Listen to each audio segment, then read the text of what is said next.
Chicken কিন্তু আমরা অনেকেই অনেকভাবে রান্না করে খেয়ে থাকি। আলু, লাউ, পেঁপে এবং কাঁঠালের বিচি দিয়ে, আবার শুধু শুধু কষিয়ে ভুনা করে খেয়ে থাকি। তো আমার মতো এইভাবে কেউ কি কখনো মুগ ডাল দিয়ে চিকেন রান্না করে খেয়েছেন? যদি না খেয়ে থাকেন তাহলে একবার অবশ্যই এইভাবে ট্রাই করে দেখবেন। এর স্বাদ কিন্তু কখনোই ভুলতে পারবেন না, এতটাই স্বাদ হয়। মাশাল্লাহ, আলহামদুলিল্লাহ, অসম্ভব মজা হয়।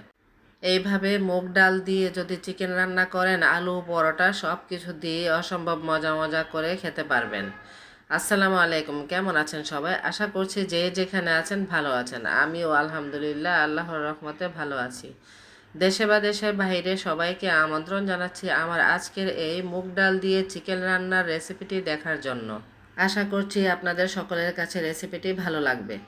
চিকেনটাকে আমি খুব ভালোভাবে কেটে কেটে ধুয়ে পরিষ্কার করে নিয়েছি, আর প্লেটটার মধ্যে নিয়েছি সব ধরনের গরম মশলা, আর পরিমাণ মতো পেঁয়াজ কুচি করে রেখেছি। আর আজকে আমি আদা, রসুন ও জিরাটাকে পাটায় বেটে নিয়েছি, যতটুকু লাগবে সেই পরিমাণ মতো নিয়েছি। আর এখানে এলাচিটাকে আমি একটু থেতু করে দিয়েছি, যাতে করে স্ট্রং ফ্লেভারটা খুব তাড়াতাড়ি বেরিয়ে আসতে পারে এবং পরিমাণে কম লাগে।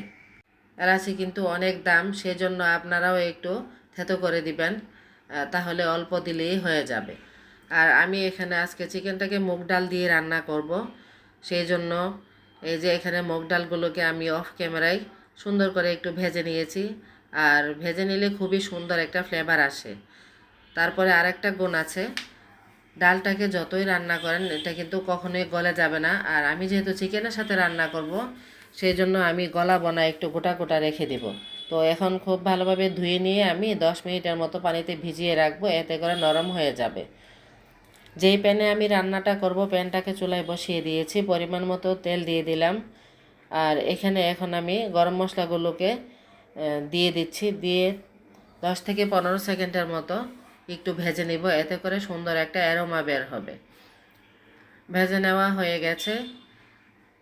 এবার আমি এখানে পেঁয়াজ কুচিগুলোকে অ্যাড করছি। 1 মুঠের মতো হবে পেঁয়াজ কুচি দিয়েছি। পেঁয়াজগুলোকে গোল্ডেন ব্রাউন করব না, জাস্ট একটু নরম করে নিব। 1-2টা পেঁয়াজ একটু হালকা ব্রাউন হবে, এই যে দেখতে পাচ্ছেন। আমি এই অবস্থায় 1 চা চামচ ভর্তি করে আদা, রসুন ও জিরা যে বেটে রেখেছিলাম সবগুলোকে দিয়ে দিচ্ছি, দিয়ে খুব ভালোভাবে এখন কষিয়ে নেব।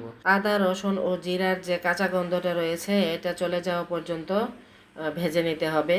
আর যে কোনো তরকারি রান্না করার সময় সব ধরনের মশলাই কিন্তু খুব ভালোভাবে কষিয়ে নিতে হয়। কষিয়ে নিলে রান্নার টেস্টটা কিন্তু বহুগুণে বেড়ে যায়। আর বিশেষ করে আদা রসুনের গন্ধটা যদি কাঁচা থেকে যায় তাহলে কিন্তু খেতে কখনোই ভালো লাগে না। দেখতে পাচ্ছেন আমি কেমন করে একটু কষিয়ে নিয়েছি, তেলটা সেপারেট হয়ে এসেছে আর খুব সুন্দরভাবে একটা অ্যারোমা বের হচ্ছে। এভাবে ভেজে নিয়ে অবশ্যই রান্না করতে হবে। ভেজে নেওয়া হয়ে গেছে, এখন শুকনা গুঁড়া মশলাগুলো দিয়ে দিচ্ছি।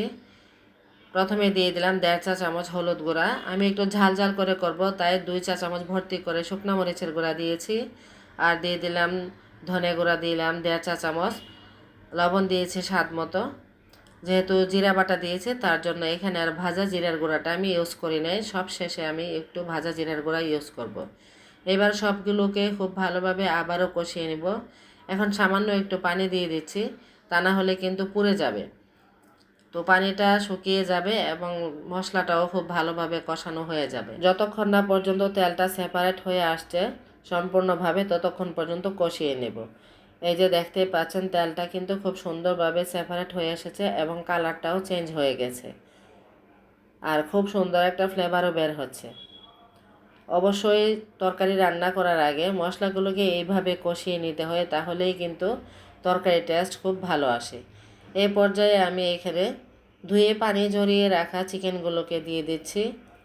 এখানে মশলাটার মধ্যে কিন্তু কোনো প্রকার পানি নেই, আর চিকেন থেকে যে পানিটা উঠে আসবে ওই পানিটা দিয়েই সুন্দরভাবে চিকেনটা কষানো হয়ে যাবে।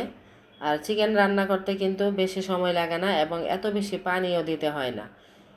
মশলার সাথে খুব ভালোভাবে মিশিয়ে নিয়েছি। এখন আমি একটা ঢাকনা দিয়ে ঢেকে অপেক্ষা করব 3 থেকে 4 মিনিট পর্যন্ত। এর মধ্যে কিছুটা পানি উঠে আসবে। 4 মিনিট পরে যে ফিরে আসলাম, ঢাকনাটাকে সরিয়ে নিয়েছি। এই যে দেখুন পানি কিন্তু অলরেডি ওঠা শুরু করে দিয়েছে। আরেকটু কষিয়ে নিয়ে তারপর আমি এখানে ডালটাকে দিয়ে দিব। আর আজকের ডালগুলোকে আমি কিন্তু আগে থেকে সিদ্ধ করে রাখিনি, কারণ সিদ্ধ করে রাখলে একদম গলে যাবে। এই যে এখন আমি ধুয়ে পানি জড়িয়ে রাখা ডালগুলোকে দিয়েছি। মাংসের গায়ে থেকে যে পানিটা উঠে আসবে ওই পানি দিয়েই চিকেন ও ডাল দুটোই সুন্দরভাবে কষানো হয়ে যাবে। এখন ভালোভাবে সব কিছু একসাথে মিশিয়ে নিয়ে ঢাকনা দিয়ে ঢেকে রেখে দিব আরও 3 থেকে 4 মিনিটের মতো। এর মধ্যে আমরা ছাদ থেকে একটু ঘুরে আসি।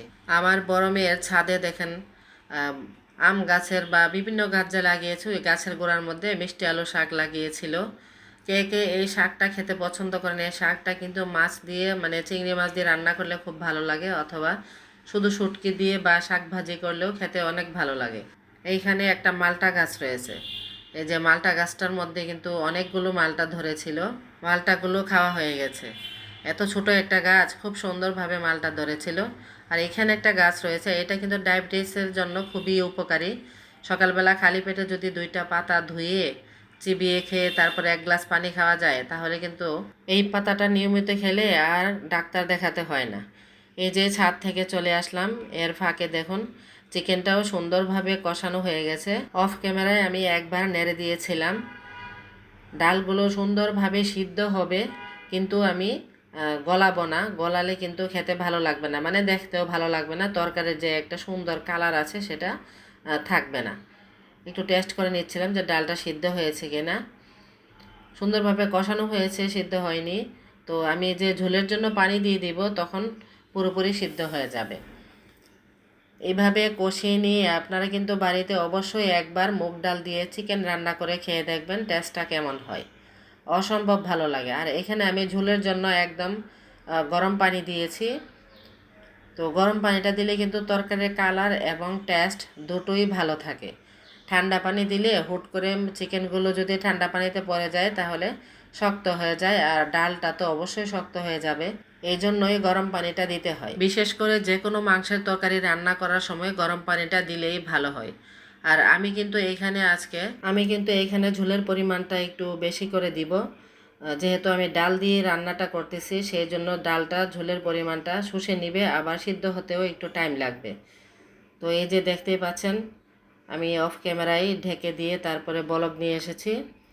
যতটুকু ঝোল দেখতে পাচ্ছেন এইটুকু ঝোল কিন্তু থাকবে না, সিদ্ধ হবে, তারপরে চুলা থেকে আবার নামিয়ে নিব। ঠান্ডা হয়ে গেলে আরও অনেকটা ঝোলের পরিমাণ কমে যাবে।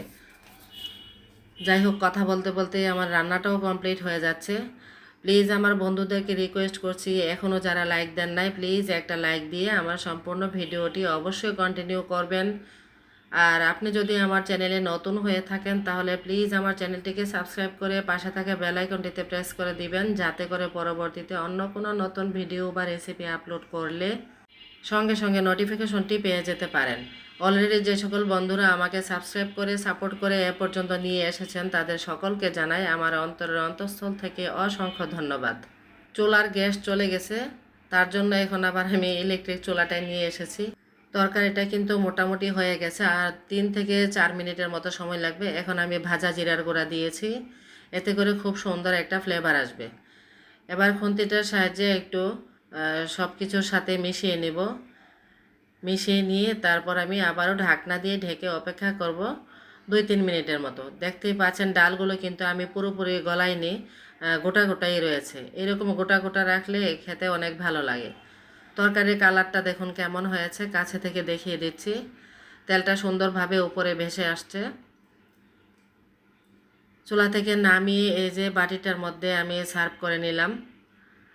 এখন কিন্তু গরম অবস্থায় রয়েছে, ঠান্ডা হয়ে গেলে আরও কমে যাবে। আজকের মুগ ডাল দিয়ে চিকেন রান্নার রেসিপিটি আপনাদের কাছে কেমন লেগেছে কমেন্টে কিন্তু জানাতে ভুলবেন না। আপনাদের একটা লাইক ও একটা কমেন্টস আমাকে কিন্তু অনেক অনেক উৎসাহ দেয় নতুন নতুন ভিডিও ও রেসিপি তৈরি করার জন্য। এইভাবে মুগ ডাল দিয়ে চিকেন রান্না করলে বা গরুর মাংস রান্না করে নিলে, মাটন রান্না করে নিলে কিন্তু রুটি, পরোটা, পোলাও বা সাদা ভাতের সাথে খেতে অসাধারণ লাগে। আপনারা বাড়িতে অবশ্যই একবার এইভাবে ট্রাই করে দেখবেন এটা টেস্ট কতটা হয়। অসম্ভব টেস্ট হয়। অবশ্যই একটু ঝালঝাল করে রান্নাটা করবেন, খেতে খুব ভালো লাগবে। যদি একটু বেশি ভালো লাগে তাহলে প্লিজ ফ্রেন্ডস ও রিলেটিভদের মাঝে শেয়ার দিয়ে দিবেন, যাতে করে ওনারাও ভিডিওটি দেখার সুযোগ পেয়ে যায়। ভিডিওটি আজ এই পর্যন্তই। সবাই ভালো থাকবেন, সুস্থ থাকবেন। আল্লাহ হাফেজ।